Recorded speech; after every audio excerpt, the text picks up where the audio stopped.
그럼 평양 내부에 들어가면은 잘 살긴 잘 사는 거예요? 근데 많이 다르다고 하더라고요. 여기 평양 안에서도 빈부격차가 너무 심해서 그래요? 뭐 요즘에 많이 건설 많이 하잖아요. 북한이 아파트 건설. 그런데 보면 아파트 보면 막 좋은 데는 유럽풍 아파트 이래가지고 거기 막 40평대 이런 아파트들은 진짜 좋대요. 안에 뭐 빌트인으로 다 돼 있고. 그리고 이제 좀 외곽으로 나오면 아직도 아파트인데 아궁이에다 불 떼는 데 있어요. 아파트인데. 네. 온돌장 깔고. 그러니까 빈부격차가 너무 심하죠. 그래서 이제 뭐 요직들 앉은 사람들은 계속 공급이 이루어지니까 그 사람들은 정말 잘 살고 매 주마다 소고기, 양고기, 돼지고기가 공급으로 나온대요. 평양에서 요직에 있던 사람들 생활하는 사람들은. 그리고 이제 군에서 장성으로 은퇴하면 그 장성들이 사는 단지가 따로 있대요. 일반인들이 못 들어가는. 경비선. 그러니까 필리핀 같은 데 가면 좋은 단지 들어가려면 거기 입구에 그 뭐 가드 있잖아요. 딱 그거처럼 해놓고 거기에 이제 그런 사람들 살고 계속 공급이 이루어지고.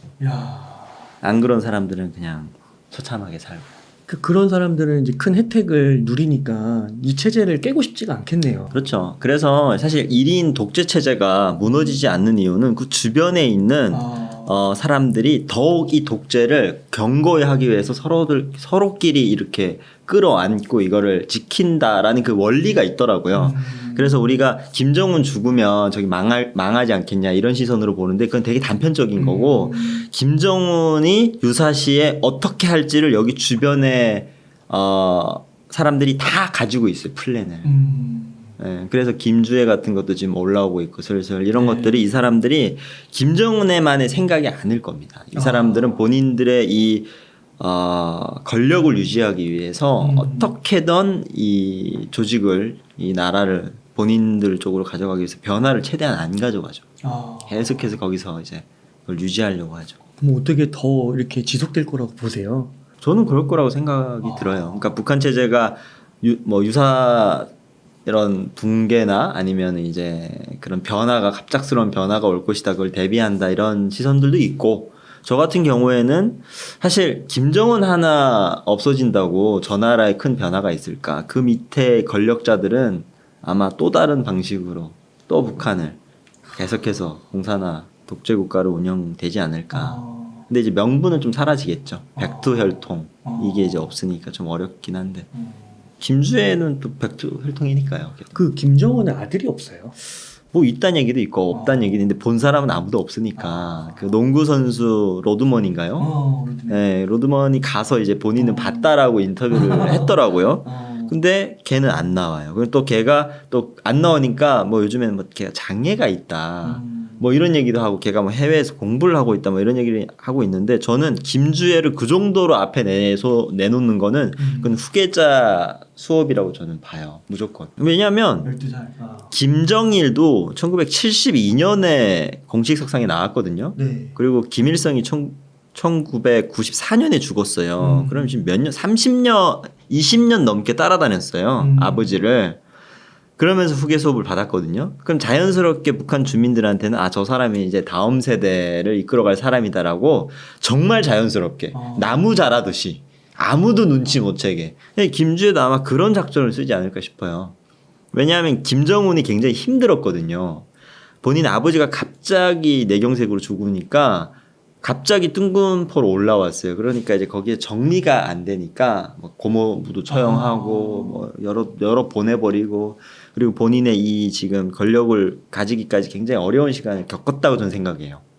왜냐면 기반이 없으니까. 그러다 보니까 자기 딸은 그런 걸 겪지 않기 위해서 이제 좀 한 10년 내다봅니다. 이렇게 따라다니는 거. 지금 그러면 걔 14살이면 24살 정도 되면 그래도 괜찮은 그 나이 때 되면 어느 정도 이제 기반이 마련이 되지 않을까. 근데 그런 건 없나요? 그 남자 여자에 대한 인식 차이는 없나요? 커요, 북한이. 네. 근데 신기한 게 뭔지 알아요? 북한은 항상 똑같이 하지 않습니다. 항상 새롭게 해요. 쓰레기 풍선 보내고 이런 것도 기존에 없었던 북한의 행보예요. 네. 누가 그런 짓을 합니까? 계속 남자만 했단 말이죠. 김정일, 김정은.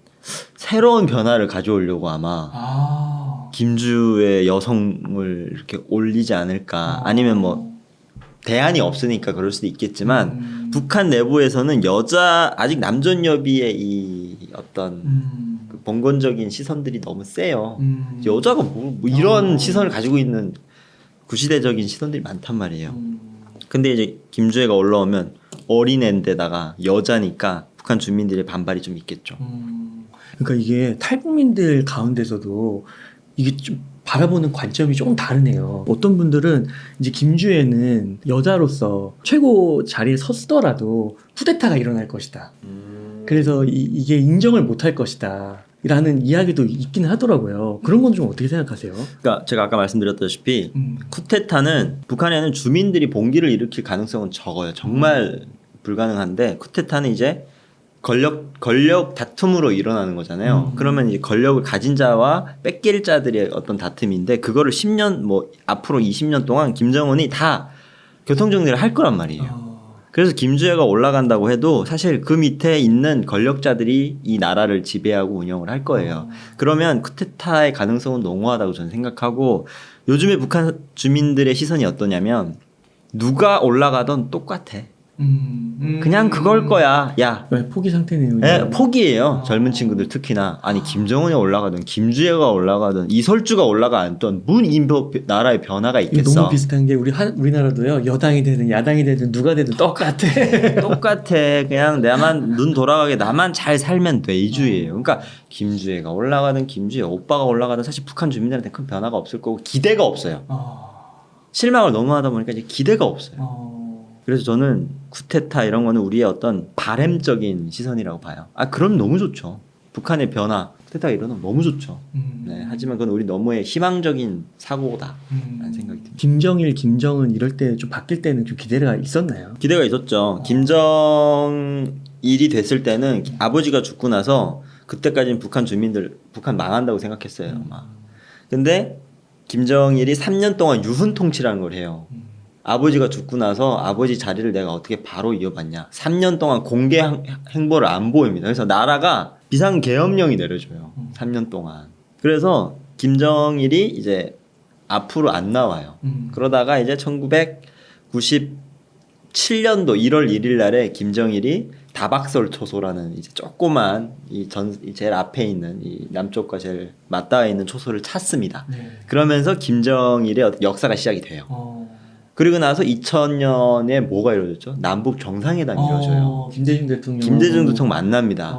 북한 주민들 통일이 정말 되는 줄 알았어요, 다들. 진짜 이제 원하긴 하나요? 원하죠. 그러니까 누구 쪽에 누가 뭐 먹히고 뭐 이게 아니라 하도 어려우니까 변화를 요구합니다. 북한 주민들은 어떤 뭐라도 빨리 바뀌어라. 요즘엔 심지어 야, 전쟁이라도 좀 나라 이 말 한다 하고 앉아 있어요.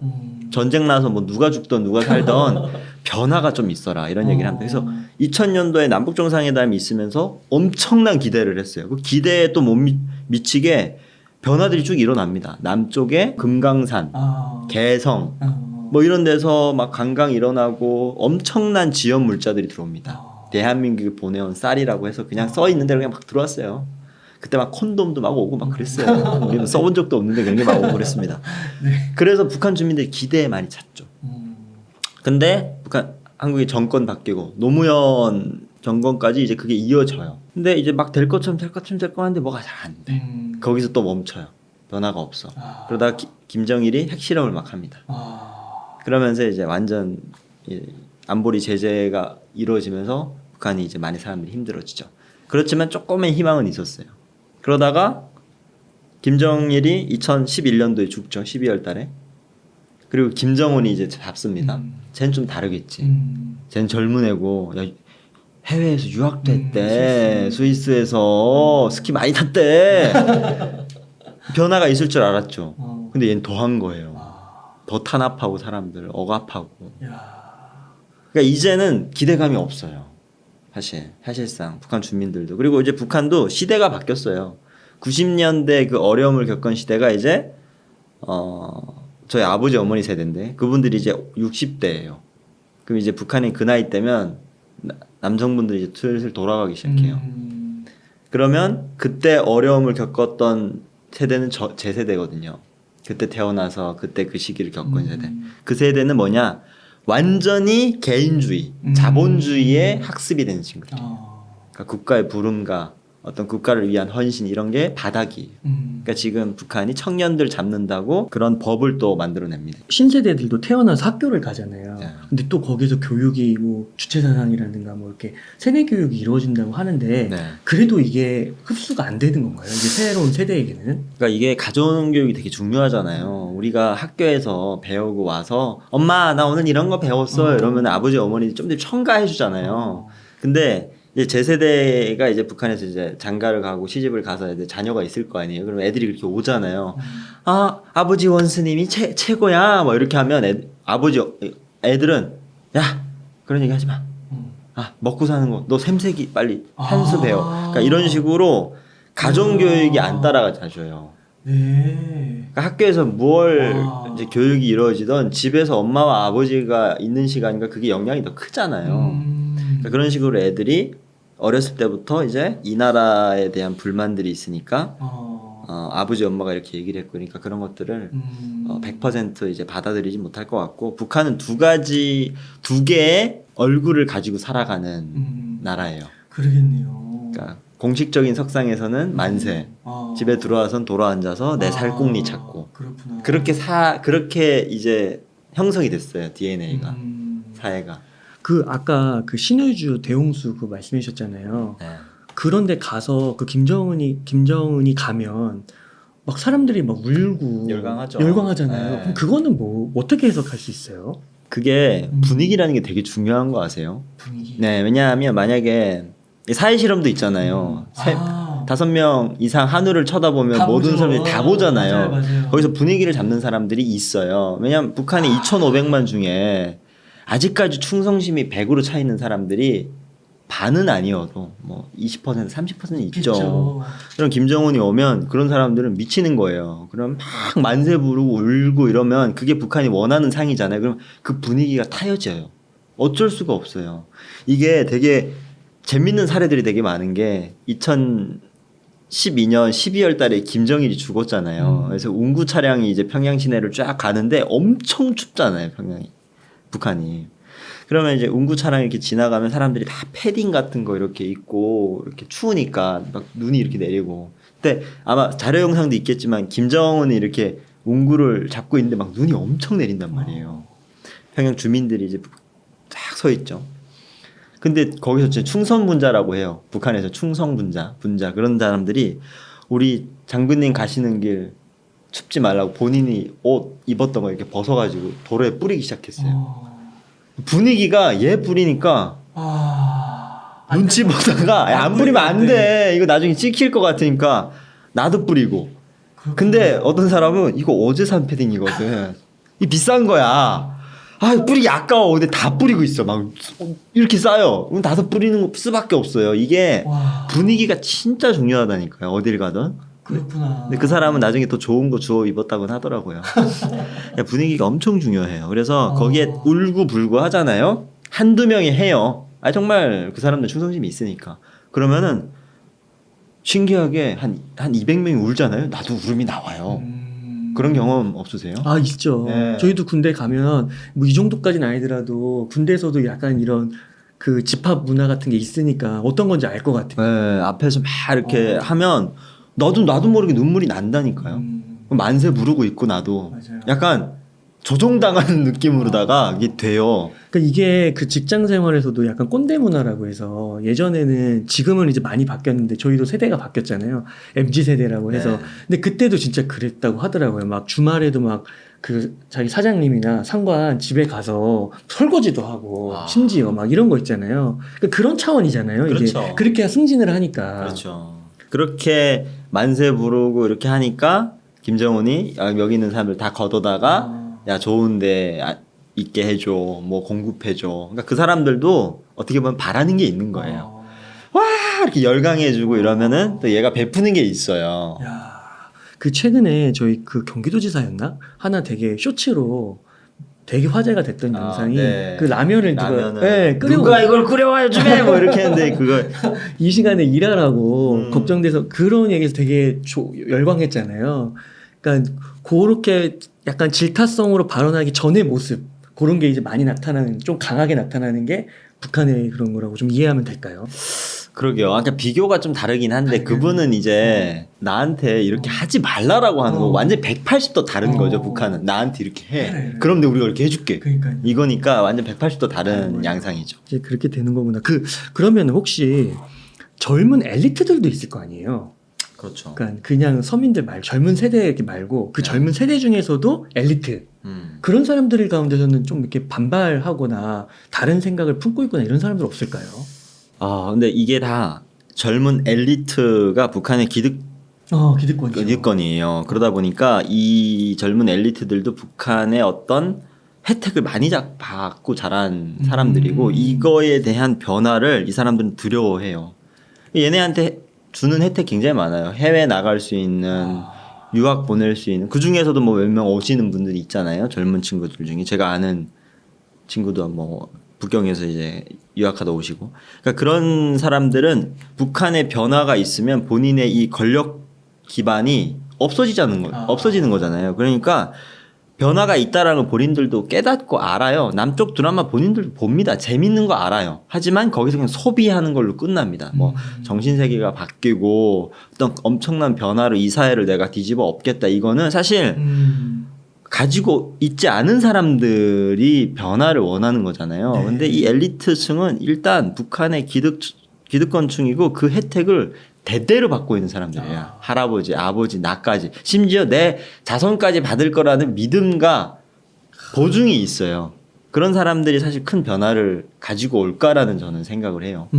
그러면 그 세조선 같은 거 있잖아요. 그 먹물 뿌리는 네. 그런 것들은 실제 존재하는 조직이라고. 그건 저도 이제 충격적이긴 한데 그런 것들이 그거는 이제 북한 그 내부 영상이라고 한 거죠. 그게 공개는 됐더라고요. 공개는 됐는데 제가 알기로는 그게 좀 약간 애매한데 그 북한 안에서 그런 어떤 저항을 하는 사람들이 있기도 하고 해외 밖에서 그때 뭐 대사관 앞에서 이렇게 막 사람들이 뭐 하고 그거는 해외 밖에 있는 저항 세력이에요. 북한 외부에 있는 사람들이 하는 저항 세력인데 그런 것들은 많죠. 우리도 사실 지금 어떻게 보면 북한 정권을 위해서 이런 얘기를 하고 있고 그런 저항 세력인데 북한 내부에서 그런 걸 하기에는 정말 목숨을 걸어야 돼요. 제가 진짜 어디 가서 말을 많이 하고 듣는 질문 중에 북한 왜 변화가 없냐? 야 북한 사람들 바보냐? 왜 너넨 들고 일어나질 않냐? 뭐 이렇게 밟히는데 야, 지렁이도 밟으면 꼼수라는데 너네는 지렁이보다도 못하냐? 이런 얘기 굉장히 많이 하거든요. 근데 북한 사회를 조금만 더 이해하면 북한은 연좌제가 아직까지 공공연하게 이루어지고 있는 나라예요. 그러니까 뭐 예를 들면 아들이 잘못하면 아빠도 벌받고. 아빠, 내 자식, 뭐 와이프, 사돈의 팔촌까지 다 끌려가고 죽습니다.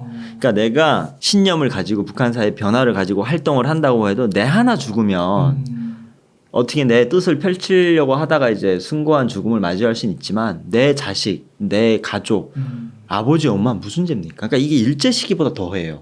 그러니까 독립운동하시는 분들이 목숨 내걸고 우리나라를 찾기 위해서 노력하셨잖아요. 근데 그분들은 본인의 목숨으로 그 본인의 여정을 끝마치는 경우가 많았죠. 근데 북한은 그게 아닙니다. 내 자식의 자식도 아버지가 그런 활동하면은 2대, 3대, 4대 계속해서 그게 따라가요. 내가 죽어도 그게 거기서 끝나는 게 아닙니다. 내 자식이 혹시라도 살아있는데 내 자식의 자식도 할아버지가 그런 잘못이 있다라고 계속 따라다녀요. 그걸 다 우리는 알고 있습니다. 북한에서. 그러니까 뜻을 펼치기가 굉장히 어려운 사회예요. 완전한 변화가 일어나지 않는 이상은. 이게 철저하게 내가 이걸 해서 북한 사회가 종말한다. 이러면 내가 하죠. 근데 그런 뭐 확신이 없잖아요. 그러니까 그걸 하기에는 어렵죠. 김정은이 건강이 안 좋다. 140kg 초고도 비만이라고 맞아요. 해서 뭐 고혈압에 당뇨 관련이 있어서 일찍 죽을 수도 있다.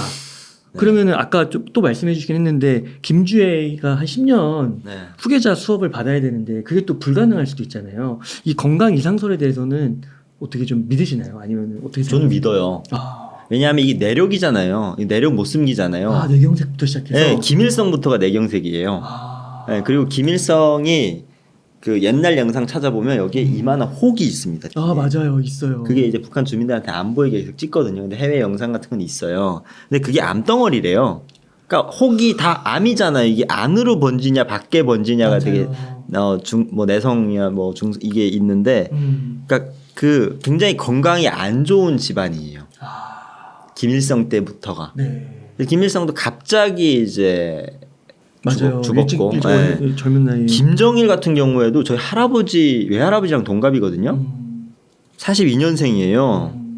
근데 우리나라 아직 42년생들 어르신들 뭐 그렇죠. 양년이나 아니면 저기 어디 가면은 많이 계실걸요. 네. 아직도 정정하시단 말이에요. 근데 김정일이 빨리 죽었어요. 2000년 초반에 죽어요. 2011년. 11년에 죽었죠. 네. 그러니까 내력이에요. 김정은이 할아버지를 좀 많이 닮은 구석이 있어요. 보면. 그게 초반에 이제 북한 지도자가 돼가지고 할아버지의 이미지들을 많이 연출을 했어요. 닮아서. 네, 닮아서 옷도 맞아, 그렇게 맞아요, 입고 맞아요. 모자도 그렇게 쓰고. 근데 사실 이 체격이나 이런 것도 할아버지는 못 따라가지만 굉장히 살이 많이 찌고 불편한 구석들이 많아요. 그 무릎에 무리가 많이 간다고 하더라고요. 살이 많이 찌면. 근데 그래서 그때 수술 받고 다리 쩔뚝쩔뚝하면서 중앙대 학대에 나오고 그런 장면들이 연출이 됐어요. 그러니까 건강이 굉장히 안 좋은 거는 누가 봐도 혈색을 봐도 알아요.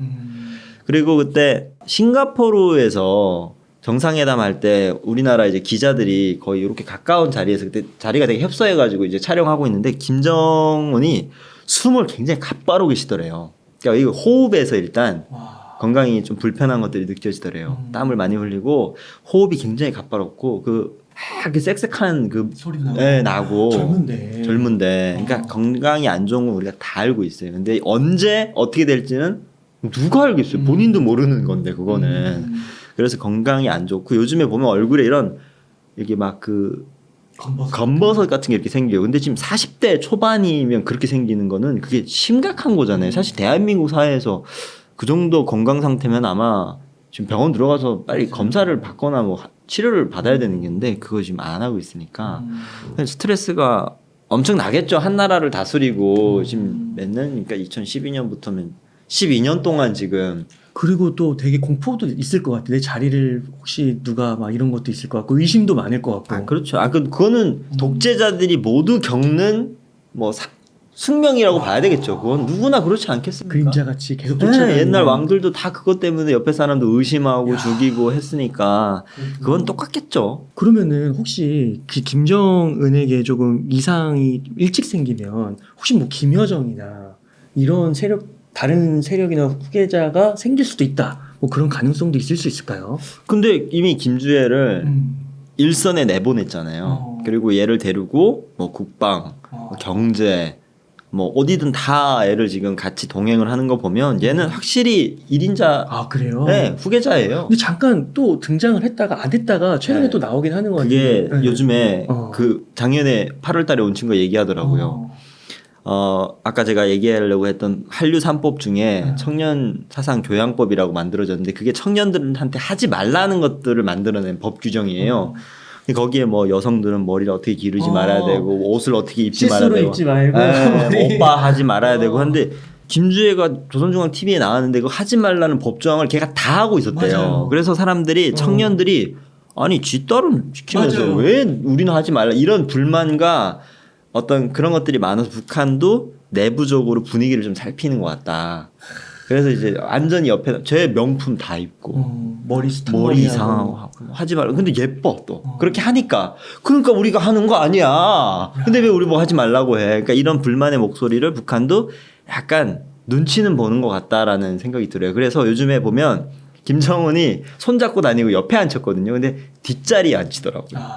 약간의 변화가 있어요. 근데 그거는 또 약간의 대중들이야 또 잠깐 그러다가 이제 마니까 그럴 땐 또 이제 뒤로 가고 앞으로 가고 하면서 그 밀당을 하겠죠. 하지만 이렇게까지 지금 김주애가 나온 지가 한 2년 됐을 거예요. 이제 이 정도로 계속해서 미디어에 등장시키고 모든 중요 행사에 동행한다는 거는 얘는 후계자죠. 그러니까 그 최근에 무슨 신형 전술탄도 미사일 무기체계 인계인수 기념식에 등장했는데 김여정이 되게 깍듯하게 인사했다고 김주애한테. 김주애한테 봐봐요. 조카인데 새파랗게 어린 조카한테 인사하고 그것도 공개성상이고 거기에 지금 카메라 다 돌고 있고 북한의 주요 관리들이 다 있는 데서 그렇게 한다는 거는 우리부터가 이렇게 해야 뒤에 애들이 따라올 거 아니에요. 왜 우리 집안에서도 김주애를 인정하고 얘는 공식 후계자라는 걸 말을 해줘야 뒤에 있는 권력자들이 얘는 이제 후계자보다 우리 쟤 믿고 따라가야 되겠다 이러고 이제 방향을 잡으니까 그건 다 계산된 거라고 생각해요. 근데 또 한편으로는 막 김여정하고 김주애를 다음 후계자로 막 이렇게 보는 대결 구도로 보는 시각에서 볼 때 그 김정은이 최고 권력자의 위치에 오르면서 진짜 고모부나 집안 사람들을 막 투청했잖아요. 네. 그런 것처럼 김여정도 제거 1순위다. 그렇죠. 그래서 더 깍듯하게 하겠죠. 진짜요? 네, 왜냐면 저기 무서워. 고모부 누구죠? 장성택은 굉장히 싸가지 없게 굴었어요. 돈도 되게 많았다고 그러고. 그 사람은 이제 아니 북한 경제를 잡고 있었으니까 중국이랑 완전 친해서. 근데 김정은이 등장했을 때 박수 안 친 것 때문에 우리 막 죽었다 그런 농담을 많이 했어요. 근데 태도가 그 사람이 이 사람을 어떻게 보여주는가가 보여주잖아요. 공식 석상에서. 근데 까박까박 졸고 있고 김정은 나오는데 박수 안 치고 이렇게 앉아 있고 그 모습이 미디어에 찍혔단 말이에요. 그래서 우리는 박수 안 쳐서 너 장성택 될래? 막 이런 농담 주고받고 그랬거든요. 근데 그 사람이 보여주는 그 사람에 대한 예의범절 태도들이 그렇게 이어지니까 김여정은 지금 불안할 거예요. 자기 오빠 이제 어떻게 될지 모르고. 그러면 자기는 지금 권력 기반이 없을 거란 말이에요. 뭐 중앙당 제1부부장이라는 게 사실 뭐 대남 선전 뭐 이런 거에 담당하고 있는 직책인데 그렇게 보면은 이제 뭐 북한의 뭐 총리보다도 못한데 그러면 이제 나중에 이제 변화가 생겼을 때 본인이 이제 제일 빨리 처단될 사람이라는 걸 암시하고 그렇게 깍듯하게 하지 않을까. 야, 그렇군요. 권력 앞에서는 이모 뭐 가족 없어요 그냥. 그러니까요. 그 역사를 보면 다 그렇잖아요. 그렇죠. 야, 그러면 어떻게 보세요? 그 아까 좀 간략하게 정리를 해주긴 하셨지만 딱 이해되게 4대 세습은 정말 이루어지고. 또 어떤 분들은 북한 체제 한 10년 남았다 그래도 계속 그 얘기 나와요. 2000년 초반부터 그 얘기고 맞아요.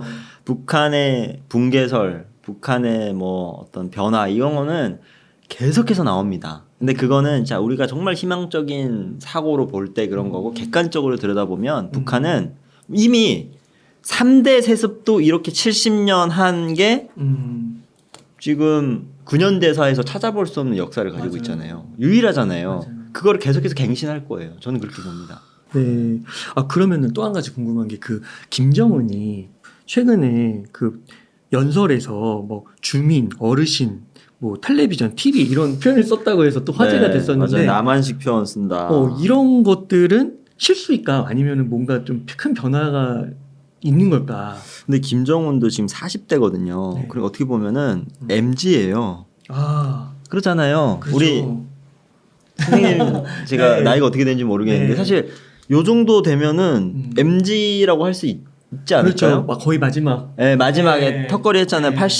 81년, 2년. 네, 맞습니다. 그러면은 김정은이 사실 새파랗게 어린 거죠. 북한 주민들이 봤을 때는. 그리고 김정은만 아니면 그 주변에 권력을 가진 어떤 기관만 인터넷과 어떤 이 외부 세계를 접한다고 하더라고요. 접하겠죠, 당연히. 뭐 김정은 뭐 삼성 뭐 Z 플립 쓰고 뭐 아이폰 쓰고 하는 거 보면 그러면은 자기도 모르게 계속 보고 있다라는 거가 생각이 라고 추측이 되거든요. 네. 남쪽의 어떤 문화, 뉴스 계속 보겠죠. 보면서. 네, 왜냐면 모니터링 계속 하니까 자기 얘기 얼마나 많이 합니까? 그렇죠. 예. 유튜브로도 많이 나오고. 유튜브 제일 많이 썸네일에 보면 계속 김정은 사진이에요. 네. 그러니까 많이들 그 정도로 다 보진 않겠지만 주요 이 미디어 뭐 KBS, MBC 이런 공영방송에서 나오는 것도 이런 것들 모니터링 하겠죠. 장군님, 자 오늘 장군님 소식 나왔습니다. 보여주겠죠. 그럼 그런 것들 봤을 때 이게 10년째 이렇게 쭉 모니터링 하다 보면 나도 모르게 이런 말을 쓰게 될 수밖에 없어요. 북한에서 이런 사례들이 되게 많은 게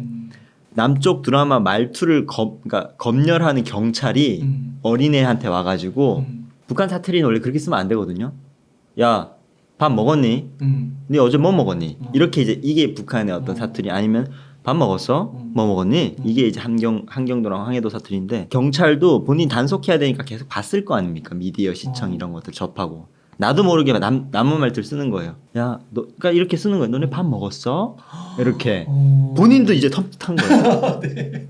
듣는 애들도 그게 남쪽 말투라는 걸 알아버렸어. 그래서 신고할 거 아니에요 또. 근데 서로가 알아버렸잖아요. 아니요, 우리는 안 먹었습니다. 이러고 이제 서울 말을 쓴 거예요. 그러니까 그런 사례들이 그냥 실수로 계속 나와요. 인간이기 때문에 어쩔 수 없는 거죠. 거죠. 네. 짜증나, 작살나 이런 말 북한에 절대 안 쓰는데 그런 말, 예, 대박 이런 거, 오빠 이런 거 학교에서 애들이 뭐 시키고 이러면 아 짜증나 이거 쓴대요. 하지 말라고 하는데 그냥 생활의 습관에서 나오는 거 어쩔 수 없는 것 같아요. 그래서 그것도 저는 어르신, 주민 이런 거는 북한. 근데 저는 어르신이라는 말을 많이 썼어요 북한에서. 이게 북한에서는 되게 공경을 많이 하니까 어르신들을. 예. 어르신들이랑 많이 썼고 주민들, 북한 주민이란 말도 많이 썼던 것 같은데요. 그러면 그 북한에서 종합적으로 봤을 때 상위 1% 아까 엘리트층 있잖아요. 그 사람들하고 이게 좀 비교가 어려울 것 같긴 한데 중산층, 한국의 중산층하고 비교를 해봤을 때 그 BBC에서 이게 최근에 나온 뉴스라서 북한에서 상위 1%보다 한국 중산층이 더 낫다. 그러니까 한국 중산층보다 북한 1%가 못 산다는 거죠. 여기에 대해서 좀 어떻게 생각하세요? 저는 근데 그 얘기가 맞다고 생각해요. 그리고 심지어 그 상위 1%에 살던 주 쿠바 그 대사관에서 이제 탈출하신 분이 그 증언을 하셨잖아요. 네. 네, 그분을 이제 그분 얘기를 BBC에서 쓴 것 같은데 맞아요. 저는 북한이 대한민국의 30년, 40년 뒤를 지금 살아가고 있고 그때의 중산층이면은 뭐 어느 정도 생활 수준은 모르겠지만 그 정도로 살 수밖에 없어요. 왜냐면 인프라가 그렇게 밖에 안 돼 있어요. 만약에 우리가 쓰고 있는 뭐 보일러, 뭐 비대, 뭐 자가용 그리고 그러니까 그런 중산층들이 우리가 흔히 가지고 있는 것들이 있잖아요. 뭐 몇 평짜리 아파트, 지하철, 그러니까 이런 사회적인 인프라가 북한에 아예 안 돼 있어요. 뭐 차가 있다고 해도 뭐 도로가 제대로 안 돼 있고 기름도 비싸고 그러니까 그런 것들이 사실 상위 1%보다 대한민국의 중산층이 훨씬 더 많은 걸 누리고 사니까 잘 사니까 가지고 있는 돈, 자유 이런 것들은 훨씬 더 많을 거 아닙니까? 그러니까 아무리 북한이 상위 1%라고 해도 대한민국의 중산층보다는 훨씬 어렵죠. 맨날 감시받고 어딜 못 가고 그 안에서 살고. 근데 이 사람들이 그나마 북한 정권을 옹호하고 지키는 거는 그런 말이 있어요. 용꼬리보다 쥐대가리 하는 게 훨씬 낫다고. 거기서 큰 소리 내고 내가 권력을 가지고 있잖아요. 그게 사실 다른 데 가서 큰 나라 자본주의 시장에서 내가 뒤떨어져 사는 것보다는 그 맛이 훨씬 좋겠죠. 저도 그럴 것 같아요. 지금보다 못 살아도 어디 가서 권력 휘두르고 야 북한의 권력자들 정말 살만합니다. 이렇게 자동차 번호부터 달라요 그 사람들. 그러면 이렇게 차가 지나가잖아요. 그러면은 이렇게 자동으로 그 초소들이 열립니다. 그리고 딱 경례를 해요. 그리고 북한은 아직 수신호로 그 신호를 보내거든요. 평양시에 신호등이 없어요. 교통 경찰이 자 이 차 갑니다. 하는데 그런 차가 오면 차 다 세워요. 사람 다 세워요. 1호차라고 해서 다 보내요. 그러니까 그 권력을 가진 자들이 누리는 것들은 사실 대한민국에서 일반 중상층들이 누리는 거랑 또 다른 느낌이겠죠. 그러니까 다른 거긴 한데 인프라나 뭐 자유롭거나 뭐 먹고 자고 보고 이런 거야 사실 대한민국의 중산층이 훨씬 낫죠. 저도 아마 나올 거예요. 중산층이 아니어도. 아유. 네, 전 여권 하나 들고 얼마 전에도 이제 몽골 다녀왔거든요. 북한의 1% 상류층들 여권 가지고 몽골 내 마음대로 갈 수 있겠습니까? 못 가요. 허락 받아야 됩니다. 이유가 있어야 가요. 여행으로는 절대 못 가죠. 그런 걸 놓고 봤을 때 훨씬 더 자유롭고 좋죠. 막 그 서울에서 또 막 부산까지 우리 그 방송을 들었는데 하루 만에 하루도 아니죠. 지금 뭐 한 4-5시간이면 가는데 북한은 이제 평양에서 좀 끝까지 가려면 며칠 걸리고. 그러니까요. 뭐 아무리 상위 1%라고 해도 김정은, 렉셔스, 마오바 벤츠 타고 함경북도까지 간다고 해도 2-3일 걸릴 거예요. 왜냐면 도로가 너무 안 좋으니까 기차 타고 가더라도. 근데 그건 이제 물리적인 시간과 피로감이 쌓이잖아요. 근데 대한민국은 안 그렇잖아요. 그러니까 그런 거에서 비교를 봤을 때는 확실히 이건 비교가 안 돼요. 아무리 거기 뭐 잘 사는 사람들이어도. 대부분 사람들이 K-팝 처음부터 이제 말씀해 주셨을 때 막 K-팝이나 K-문화 이런 K-컬처도 많이 들어오고 그리고 이제는 뭐라도 일어나라 막 이런 사람 생각하는 사람들이 늘어나고 이러면 탈북을 사람들이 더 많이 원한다. 더 많이 원하죠. 근데 그걸 막 더 철저하게 막고 철저하게 맞죠. 요즘에 뭐 국경 중국 국경 1,400km에는 뭐 다 그런 건 아니겠지만 쉽게 탈북할 수 있는 곳에는 세 겹으로 이제 국경을 만들어 놨어요. 전기도 막 흐르게 하고 막 전기를 계속 24시간 안 흘러요. 그럴 전기도 없고. 더 무서운 건 뭔지 그게 랜덤으로 전기를 넣어요. 어느 순간에 전기가 붙을지 몰라요. 그러니까 그 공포가 더 크잖아요. 만약에 전기가 24시간 흐르면 뭐 전기를 감전이 안 될 수 있는 방법으로 넘겠지만 마음 놓고 넘다가 언제 전기에 튈지 모르니까 그래서 잠깐씩 넣어요. 3,300으로 쭉쭉. 그러니까 그런 게 이제 있고 그거 가기 전에 이미 국경영선 접하기 한 500m부터 경찰, 군, 뭐 사법 몇 겹으로 돼 있어요. 그걸 다 뚫고 가기에는 불가능해요. 옛날에는 그냥 군이 하나 있으면 걔네 매수해서 넘었어요. 근데 얘 이거 다 뚫으려면 여기 주고 저기 주고 저거도 하다 다 소리 나가지고 다 들켜요. 그러니까 요즘에는 북한의 그 국경연성 군인들도 돈을 못 받는 데잖아요.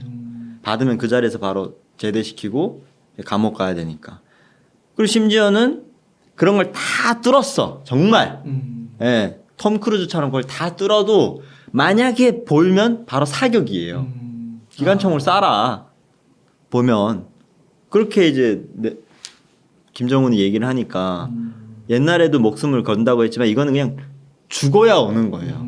그 정도예요, 요즘에는. 그러니까 이제 거의 불가능하고 그쪽이 이렇게 막았죠. 그리고 요즘에는 이제 여기 DMZ 쪽은 사실 여긴 옛날부터 불가능했죠. 왜냐면 뭐 지뢰도 많고. 근데 글로 이렇게 오시는 분들 있었잖아요. 그렇죠. 이번에 온 친구도 여러 번, 그러니까 일반 군인들 거기 이제 몇 겹의 경비를 군인들이 서 있고 그 다음에 이제 2km 이제 비무장지대고 2km 이제 한국 비무장지대고 이게 한국이잖아요.